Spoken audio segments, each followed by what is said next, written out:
मालिक, इस घर को मैं अपने घर जैसा मानता हूँ। हरिराम, तुम हमारे परिवार के सदस्य जैसे हो। माँ, मैंने किसी बूढ़े आदमी को देखा है।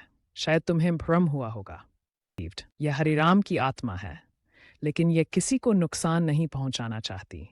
लगता है कि उसकी कोई अधूरी इच्छा है। कभी दरवाजे अपने आप खुल जाते, कभी खिड़कियां जोर जोर से हिलने लगती। एक रात परिवार की छोटी बेटी ने किसी को गलियारे में चलते देखा। माँ, मैंने किसी बुरे आदमी को देखा है। शायद तुम्हें भ्रम हुआ होगा। लेकिन अगले दिन बेटे ने भी वही आकृति देखी। डर बढ़ता है। रात के 12 बजे अचानक रसोई से बर्तनों की आवाज आने लगी। ठन ठन। खड़ा परिवार जाग गया। जब वे रसोई में पहुंचे, वहां कोई नहीं था। उसी रात घर के सीसीटीवी कैमरे में एक सफेद धुंध जैसी आकृति दिखाई दी।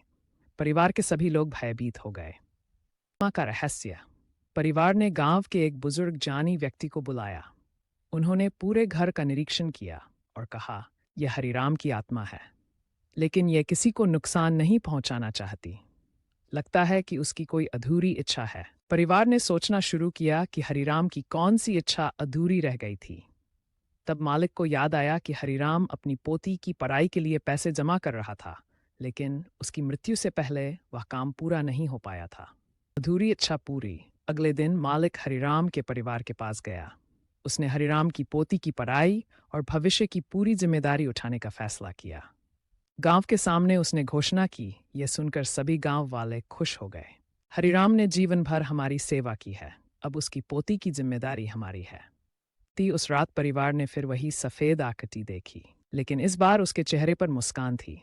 आकृति धीरे धीरे प्रकाश में बदल गई और आसमान की ओर चली गई। उसके बाद घर में कभी कोई अजीब घटना नहीं हुई। अंत संदेश कहते हैं कि जब किसी व्यक्ति की कोई महत्वपूर्ण इच्छा अधूरी रह जाती है, तो उसकी आत्मा बेचैन हो सकती है। लेकिन प्रेम, सम्मान और अच्छे कर्म हर बेचैनी को शांति में बदल सकते हैं।